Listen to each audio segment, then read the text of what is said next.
Welcome back to my channel. If you are new, welcome to my channel. Hit that subscribe button. We are getting ready to go over chapter 4 of Letters from Christoper. And it's pretty much the Watts version. And we'll just get started. It says at the beginning of chapter 4 that they had lots of problems and the media went crazy over their marital problems. And that we all know that right before they got married, that Shanann had an engagement party. And Jamie wanted to help Shanann with these things to get ready for the engagement party. And she told her that she could send out her invitations. Well, the night of the engagement party, not very many of Shanann's friends showed up. And so she was really concerned with that and called her friends the next day. And a lot of her friends said that she did not send them an invitation. And so she was very upset with Jamie and accused Jamie of not sending these invitations out. And Jamie swore that she did send them. So there was a little bit of turmoil, but everything was okay. And like a little while before the wedding, Shanann had this night or day planned where all the women in the bridal party would go out and get their nails done at this spa or something like that. And they were all going to go together, and Jamie had to work. And so unfortunately she was unable to come. And so when Shanann heard this is the Watts version, of course, that she got very upset and said that Jamie and her daughters were no longer in the wedding.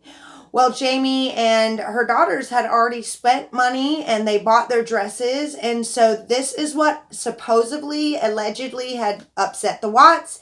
And so Ronnie, Cindy, Jamie, or her children did not go to Shanann and Chris's wedding.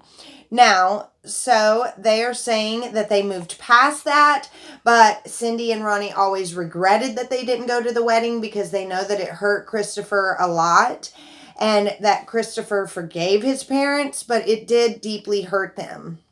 And that right before the murders, Shanann and her in-laws had this huge falling out, and we all know about the Nutgate thing.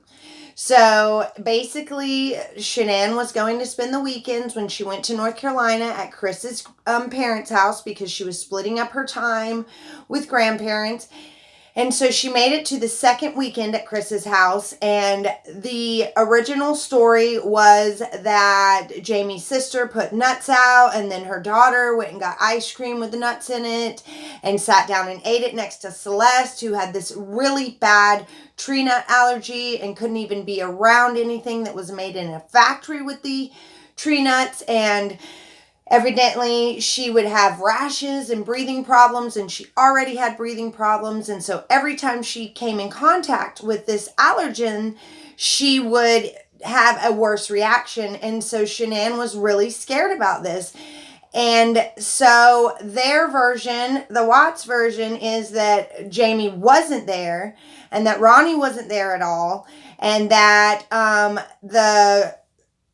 Jamie's daughter went and got a vanilla cup ice cream, and that Shanann got very upset over that. So we will never know what the truth is, and we were not there. The only people that know were the people that were there.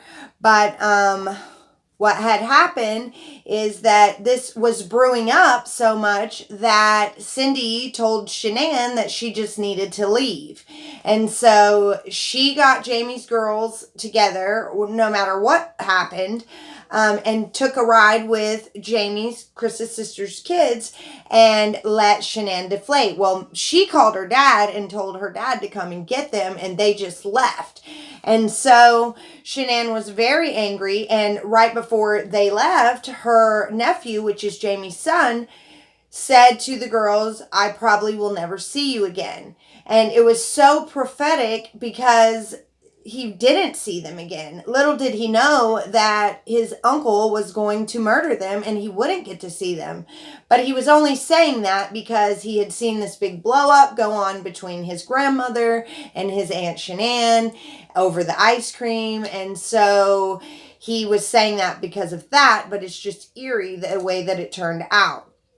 So, Shanann was willing to try to fix this even after the big Nutgate thing. Remember, she sent the ultrasound picture to the Watts, and they didn't even respond to her after she got back to Colorado.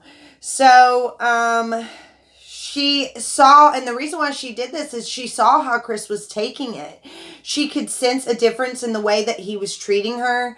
And for the first time, she had shared with a friend that maybe she had gone too far with his mom. And that she shouldn't have pitted him against his family. And that his parents weren't perfect. And she just didn't like the demands that they put on Chris. And she said that she told him not to see his family and that his kids were not allowed to see his grandparents and that Chris didn't like shutting his parents out of their lives.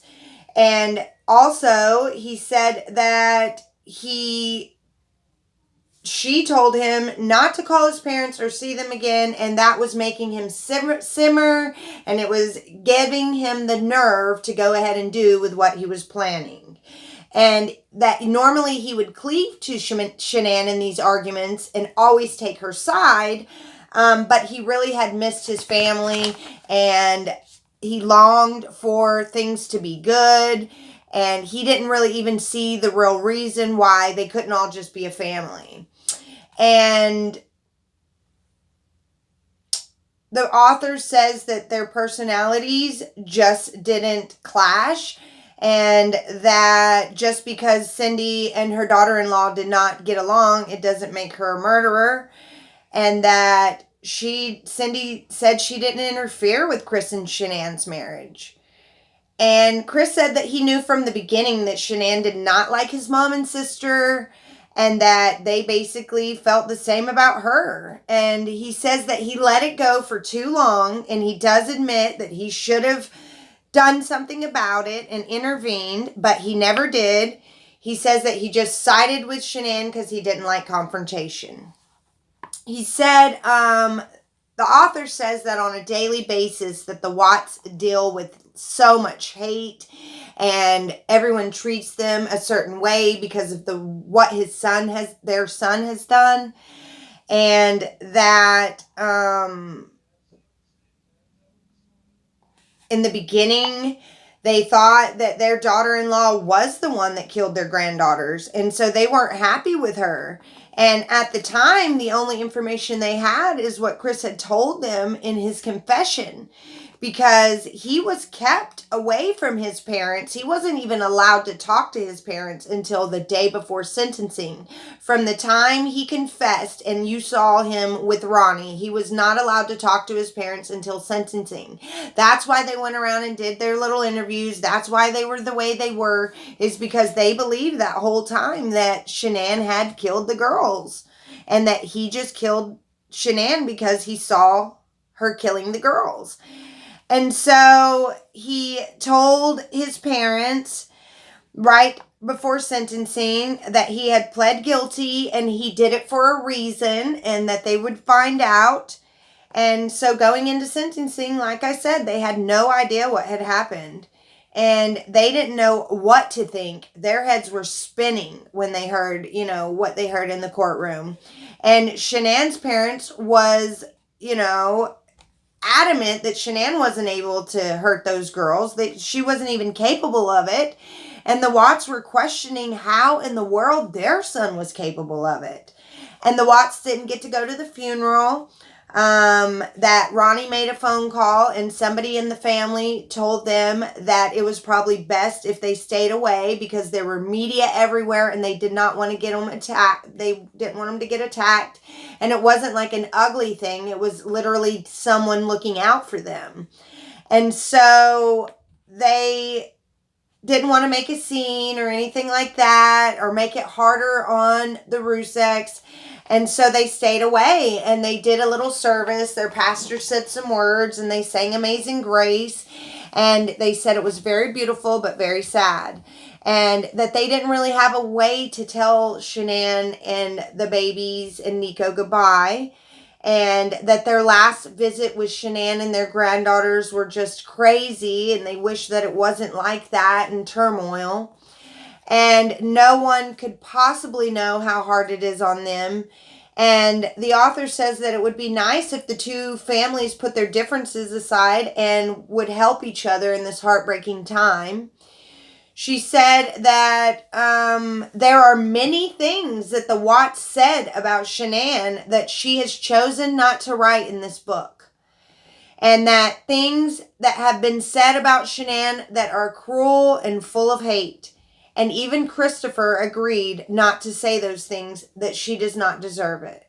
So I don't know why the author wants them to make up and, heal together in this chapter of this book, because she even says herself that there are hateful and cruel things that this family is saying about Shanann. So she's not even here to defend herself. So why would they want to kumbaya together to heal?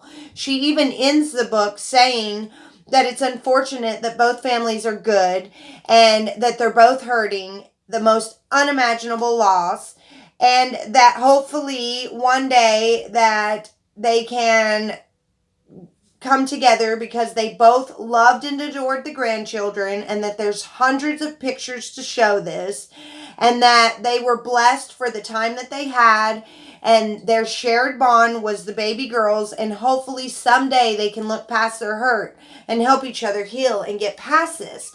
But why would they, when you just told in this book that there are things that they have said about Shanann that are hateful and cruel, and you won't even put it in the book? It's so bad. But you want them to heal together. So I don't, that right there just contradicts itself to me. And the next chapter is going to be about their funds.